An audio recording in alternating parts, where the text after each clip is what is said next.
സോങ്ങിന് ഹാന്റെ അടുത്ത് നിന്നും ഒരു കോളൊക്കെ വരികയാണ്. സുവാക്കട്ടെ അവർക്ക് വേണ്ടി ട്രാൻസ്ലേറ്റ് ഒക്കെ ചെയ്ത് കൊടുത്തിട്ടുണ്ടായിരുന്നല്ലോ. ആ ഒരു കാര്യങ്ങളെല്ലാം തന്നെ നോക്കി കഴിഞ്ഞപ്പോഴത്തേക്കും നാളത്തേക്കാണ് കമ്പനിയുമായിട്ടുള്ള ഇന്റർവ്യൂ ഒക്കെ വെച്ചിട്ടുള്ളത്. ഇന്റർവ്യൂവിൽ എന്ത് സംഭവിക്കുമെന്നൊന്നും അറിയുകയില്ലല്ലോ. എന്തായാലും സോങ്ങും ഇന്റർവ്യൂവിന് വേണ്ടി തയ്യാറെടുത്ത് കഴിഞ്ഞിരിക്കുന്നു. സോവും ടീമും കൂടി ചേർന്നിട്ട് ഒരു കുട്ടീനെ രക്ഷപ്പെടുത്തിയിട്ടുണ്ടായിരുന്നല്ലോ. അതിനെക്കുറിച്ച് ആർട്ടിക്കിളൊക്കെ ഇറങ്ങിയിരിക്കുകയാണ്. അതൊക്കെ വായിച്ചു നോക്കുമ്പോഴത്തേക്കും സോനും ലൂവിനും അത് ഒരുപാട് ഇഷ്ടപ്പെടുന്നുമുണ്ട്. ഇതുപോലത്തെ രീതിയിലുള്ള ആർട്ടിക്കിൾസ് ഒക്കെ പുറത്തിറങ്ങുകയാണെങ്കിൽ ആളുകളും സേഫ്റ്റി മെഷേഴ്സ് ഒക്കെ കൂടുതലായിട്ട് എടുക്കുന്നതായിരിക്കും. അതുകൊണ്ട് തന്നെ ഇതുപോലത്തെ ആർട്ടിക്കിൾസിനെയൊക്കെ സപ്പോർട്ട് ചെയ്തുകൊണ്ട് സംസാരിക്കുന്നു. സോങ്ങിനെ കുറിച്ച് ലു ചോദിക്കുമ്പോഴത്തേക്കും സോങ്ങും ഒരുപാട് തിരക്കിലാണെന്നുള്ള കാര്യമൊക്കെ അറിയിക്കുകയാണ്. നിങ്ങളുടെ റിലേഷൻഷിപ്പ് ഇതുവരെയായിട്ടും ഒഫീഷ്യൽ ആയിട്ടൊന്നും അനൗൺസ് ചെയ്തിട്ടില്ല. അതുകൊണ്ട് തന്നെ വലിയ അഹങ്കാരമൊന്നും കാണിക്കേണ്ട ആവശ്യമില്ല എന്ന് ലൂവും പറയുന്നു. ഇപ്പോൾ സോങ് എന്ത് ചെയ്യുകയാണെന്നൊക്കെ ചോദിച്ചുകൊണ്ട് സുവും ഒരു വോയിസ് നോട്ടൊക്കെ അയക്കുകയാണ്. അതിന് മറുപടി ആയിട്ട് നാളെയാണ് ഏജൻസിയുമായിട്ടുള്ള മീറ്റിംഗ് ഒക്കെ പറഞ്ഞിട്ടുള്ളത്. അതുകൊണ്ട് തന്നെ ഇപ്പോൾ പ്രപ്പോസലൊക്കെ ഉണ്ടാക്കുന്ന തയ്യാറെടുപ്പിലാണ് താൻ ഉള്ളതെന്ന കാര്യം സോങ്ങും അറിയിക്കുന്നു. നീ തിരക്കിലായതുകൊണ്ട് തന്നെ നിനക്ക് കഴിക്കുവാനുള്ള ഫുഡൊക്കെ ഞാൻ വീട്ടിലുണ്ടാക്കി വെക്കാം. നീയും വീട്ടിലേക്ക് വരണമെന്നൊക്കെ പറയുമ്പോഴത്തേക്കും സോങ്ങും വരാമെന്ന് സമ്മതിക്കുന്നു. ഇനി സോങ് വീട്ടിലെത്തി കഴിയുമ്പോഴത്തേക്കും സുവും അവൾക്ക് വേണ്ടി ഫുഡൊക്കെ ഉണ്ടാക്കി വെക്കുന്നു. അതിനിടയ്ക്ക് സുവിനൊരു കാര്യമൊക്കെ അവളുടെ അടുത്ത് പറയുവാനായിട്ടും ഉണ്ടായിരുന്നു. നമ്മുടെ റിലേഷൻഷിപ്പ് ഒക്കെ എത്രത്തോളം പുരോഗമിച്ചു എന്നും നീ എന്നെ ബോയ് ഫ്രണ്ട് ആയിട്ടാണോ ഇപ്പോൾ കാണുന്നതെന്നും ലു എന്റെ അടുത്ത് ചോദിച്ചിട്ടുണ്ടായിരുന്നു എന്നൊക്കെ പറയുമ്പോഴത്തേക്കും ഈ ഒരു നേരത്ത് ഇതുപോലത്തെ ചോദ്യമൊക്കെ ചോദിക്കണമെങ്കിൽ അത്രത്തോളം റൊമാൻറ്റിക് അല്ലാത്ത ഒരാളാണ് സു എന്ന കാര്യം അവളും മനസ്സിലാക്കുന്നു. സോങ് അതിനുള്ള മറുപടി പറയാതെ ആ മറുപടി നീ തന്നെ കണ്ടെത്തുവാനായിട്ട് പറഞ്ഞിട്ട് ബാത്റൂമിലേക്കൊക്കെ പോകുകയാണ്. പെട്ടെന്ന് ഡോറൊക്കെ തുറക്കുന്ന ശബ്ദം കേൾക്കുമ്പോഴത്തേക്കും മുത്തശ്ശൻ ആയിരിക്കുമെന്ന് വിചാരിച്ച് ഡോറിന്റെ ഒക്കെ അടുത്തേക്ക് ചെല്ലുമ്പോഴത്തേക്കും അവിടെ എത്തിയിട്ടുണ്ടായിരുന്നത് ഗയോ ആയിരുന്നു. മദ്യപിച്ച് എത്തിയിട്ടുണ്ടായിരുന്ന ഗയോയും ബോധമില്ലാതെ ഓരോരോ കാര്യങ്ങളൊക്കെ വിളിച്ചു പറയുന്നു. എനിക്ക് സോങ്ങിന്റെ അടുത്ത് ഒരസൂയയും ഇല്ല. സോങ്ങിനെക്കാളും ചെറുപ്പമാണ് ഞാൻ. മാത്രല്ല അവളെക്കാളും സുന്ദരിയും ഞാനാണ്. എനിക്ക് ഒരുപാട് ഫാൻസ് ഉണ്ട്. എന്നെ ഒരുപാട് ആൾക്കാർക്ക് ഇഷ്ടമാണ്. അങ്ങനെയിരിക്കെ ഞാൻ എന്തിനാണ് അവളുടെ അടുത്തൊക്കെ അസൂയപ്പെടുന്നത്? ഞാൻ ഇന്ന് തിരിച്ച് വീട്ടിലേക്കൊന്നും പോകുന്നില്ല. ഇവിടെ തന്നെയാണ് താമസിക്കുവാനായിട്ട് പോകുന്നതെന്നൊക്കെ കയോ ഉറക്കെ പറയുമ്പോഴത്തേക്കും അവനും അവളോട് മിണ്ടാതെ ഇരിക്കുവാനായിട്ടൊക്കെ ആവശ്യപ്പെടുന്നു. 7 വയസ്സുള്ള സമയത്തായിരുന്നു ആദ്യമായിട്ട് നീ എന്റെ കയ്യിലൊക്കെ പിടിച്ചിട്ടുണ്ടായിരുന്നതെന്ന് അവൾ പറയുമ്പോഴത്തേക്കും അവനും അതൊന്നും തന്നെ ഓർക്കുന്നില്ല എന്ന് മറുപടി നൽകുന്നു. 10 വയസ്സൊക്കെ ഉണ്ടായിരുന്ന സമയത്ത് നീ എന്നെ ഒരുപാട് ദിവസങ്ങളിൽ സ്കൂളിലേക്കൊക്കെ എടുത്തോണ്ട് പോയിട്ടുണ്ടായിരുന്നു എന്ന് അവൾ പറയുമ്പോഴത്തേക്കും നിന്റെ കാൽ ഒടിഞ്ഞത് കൊണ്ടായിരുന്നു ഞാൻ അങ്ങനെ ചെയ്തിട്ടുണ്ടായിരുന്നെന്നും അവന് മറുപടി നൽകുന്നു. എന്റെ 15-ാമത്തെ വയസ്സിൽ എന്നെ 3 പേര് ചേർന്ന് ബുള്ളി ചെയ്തപ്പോഴത്തേക്കും നീ ആയിരുന്നു എന്നെ പ്രൊട്ടക്ട് ചെയ്തതെന്നൊക്കെ അവന്റെ അടുത്ത് അവൾ പറഞ്ഞുകൊണ്ടിരിക്കുമ്പോഴത്തേക്കും ആയിരുന്നു അതുവഴി സോങ് വന്നിട്ടുണ്ടായിരുന്നത്. നീ തന്നെ ആയിരുന്നില്ലേ ബുള്ളി ചെയ്യുവാനായിട്ട് അവരെ ഏർപ്പാടാക്കിയിട്ടുണ്ടായിരുന്നെന്ന് അവനും തിരിച്ച് അവളുടെ അടുത്ത് ചോദിക്കുന്നു. സോങ്ങിന്റെ കൂടെ കൂടിയതിനു ശേഷം നീ വല്ലാതെ മാറിപ്പോയിരിക്കുന്നു എന്നൊക്കെ പറഞ്ഞുകൊണ്ട് കയോയും ആകെ വിഷമിക്കുകയാണ്. അത് കാണുന്ന സോങ്ങും ഞാൻ തെറ്റായിട്ടുള്ളൊരു സമയത്താണ് ഇവിടെ എത്തിയതെന്ന് തോന്നുന്നു. എനിക്ക് ഇതിന്റെ ഒരു എക്സ്പ്ലനേഷനും കേൾക്കേണ്ട ആവശ്യമില്ല എന്ന് പറഞ്ഞ് സോങ്ങും അവിടെ നിന്നും ഇറങ്ങിപ്പോക്കുകയാണ്.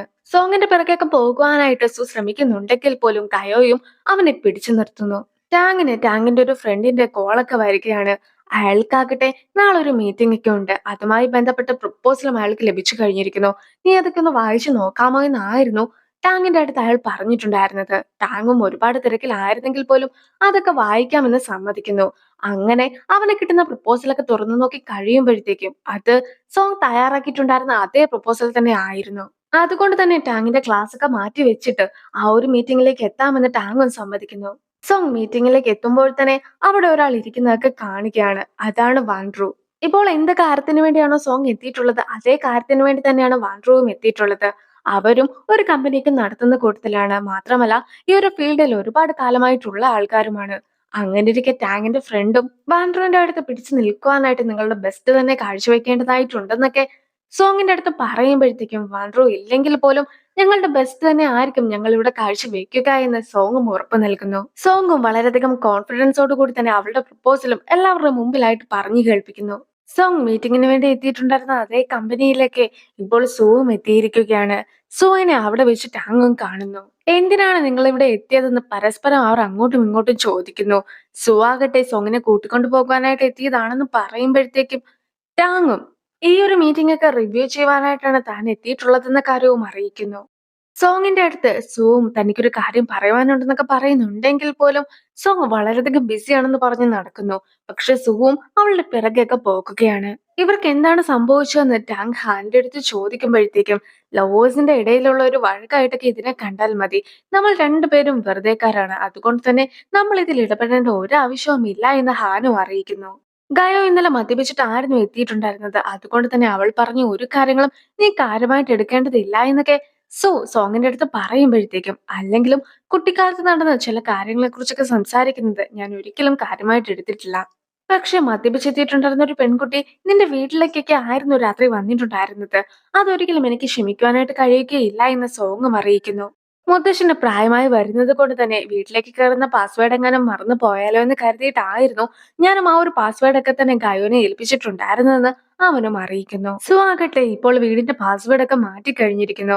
അങ്ങനെ ഇരിക്കെ പോക്കറ്റിൽ നിന്നും ഒരു ഹേർട്ടിന്റെ സിമ്പൽ ഒക്കെ കാണിച്ചതിന് ശേഷം ഇതാണ് എന്റെ പുതിയ പാസ്വേഡ്. മുത്തശ്ശനും പാസ്വേഡ് എങ്ങാനും അറിയാതെ വരികയാണെങ്കിൽ എന്റെ അടുത്ത് വന്ന് ചോദിക്കട്ടെ.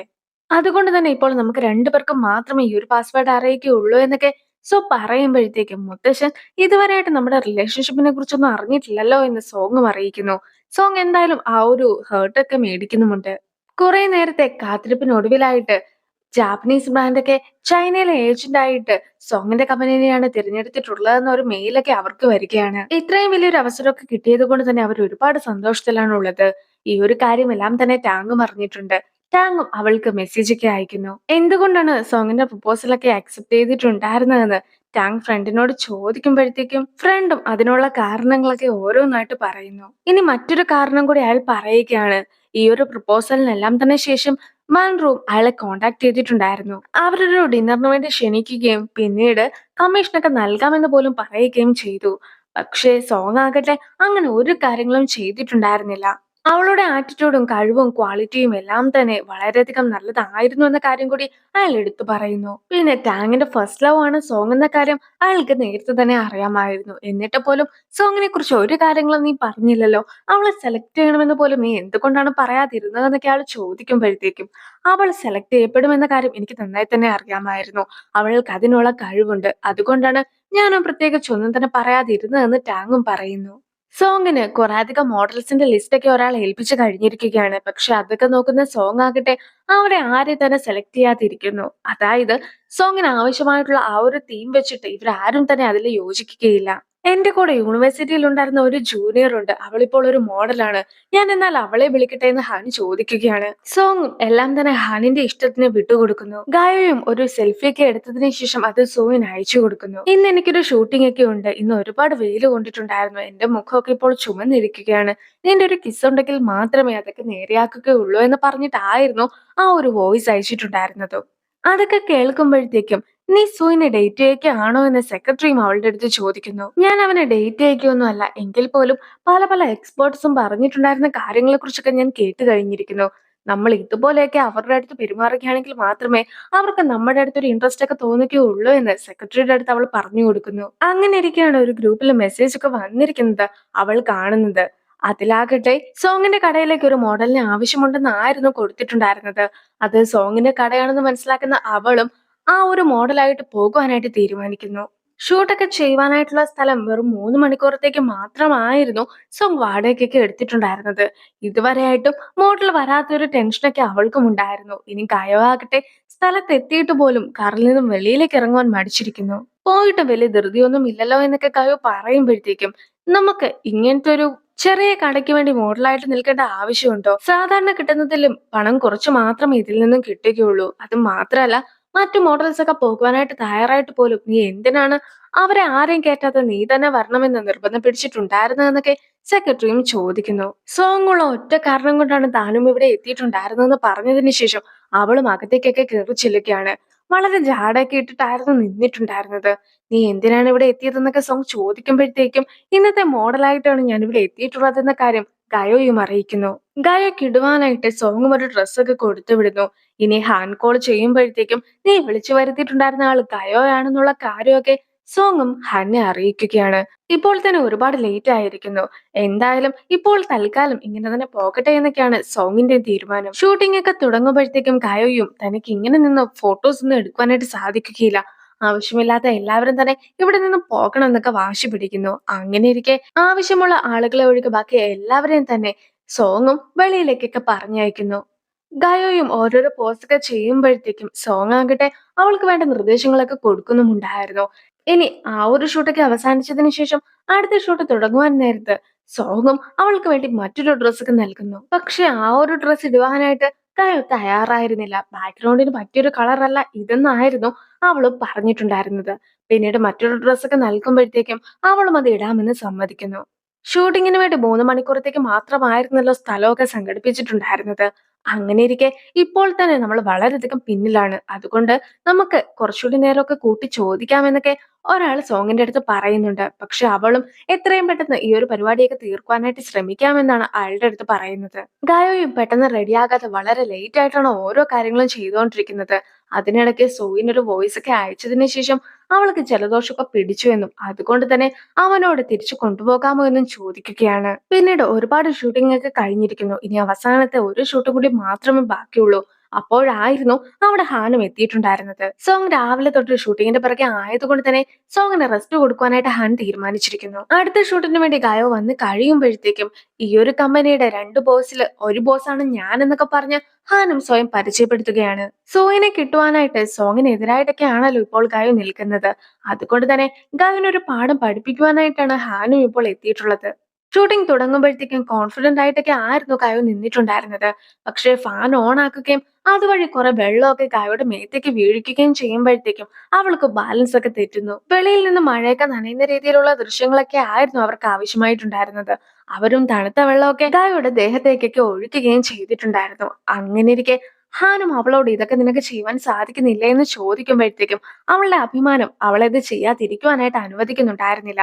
അതുകൊണ്ട് തന്നെ അവളും വീണ്ടും ഷൂട്ടിംഗ് ഒക്കെ തുടങ്ങുന്നു. ഒരുപാട് നേരം അതൊക്കെ സഹിച്ച് അവൾ നിൽക്കുന്നുണ്ടെങ്കിലും സോങ് അവിടെ എത്തി കഴിയുമ്പോഴത്തേക്കും നീ മനഃപൂർവ്വമല്ല ഇതൊക്കെ അവളെ കൊണ്ട് ചെയ്യിക്കുന്നതെന്ന് ഹാനിന്റെ അടുത്തും ചോദിക്കുകയാണ്. അങ്ങനെയൊന്നും ചെയ്യുവാൻ പാടില്ല എന്നൊക്കെ സോങ് ഹാനിന്റെ അടുത്ത് പറയുന്നുണ്ടെങ്കിലും ഹാനും അതൊന്നും കേൾക്കാതെ വീണ്ടും ഈ ഒരു ഷൂട്ടിംഗ് ഒക്കെ കണ്ടിന്യൂ ചെയ്യുന്നു. ഗായോ ഇപ്പോൾ ആകെ മടുത്തിരിക്കുകയാണ്. അവളും നിങ്ങൾ മനഃപൂർവ്വമല്ല എന്റെ അടുത്ത് ഇങ്ങനെയൊക്കെ ചെയ്യുന്നതെന്ന് ചോദിക്കുമ്പോഴത്തേക്കും ഞങ്ങൾ എഗ്രിമെന്റിൽ എല്ലാ കാര്യങ്ങളും പറഞ്ഞിട്ടുണ്ടായിരുന്നല്ലോ. നിനക്ക് ഒട്ടും തന്നെ എക്സ്പീരിയൻസ് ഇല്ലാത്തത് കൊണ്ടാണ് ഇതൊന്നും ചെയ്യുവാൻ നിനക്ക് കഴിയാത്തതെന്ന് ഹാനും പറയുന്നു. ഗായോയുടെ സെക്രട്ടറിയും എഗ്രിമെന്റ് ഒന്നും തന്നെ ശരിക്കും വായിച്ചിട്ടുണ്ടായിരുന്നില്ല. എന്തായാലും സോങ്ങിന്റെ മുമ്പിൽ തോറ്റു പിന്മാറുവാനായിട്ട് സമ്മതമല്ല എന്ന് പറഞ്ഞിട്ട് ഗായോ വീണ്ടും ഷൂട്ടിംഗ് ഒക്കെ നടത്തിക്കൊണ്ടേയിരിക്കുന്നു. ഗായോയുടെ പെർഫോമൻസ് ഒക്കെ വളരെ നല്ലതാണെന്ന് സോങ് പോലും പറയുകയാണ്. അങ്ങനെ അവർ വീണ്ടും ഷൂട്ടിംഗ് ഒക്കെ കണ്ടിന്യൂ ചെയ്യുന്നു. അപ്പോൾ ആ ഒരു സീനോട് കൂടി ഈ ഒരു വീഡിയോ അവസാനിപ്പിക്കുകയാണ്. അടുത്തൊരു വീഡിയോ ആയിട്ട് എത്രയും വേഗം കാണാം. ബൈ.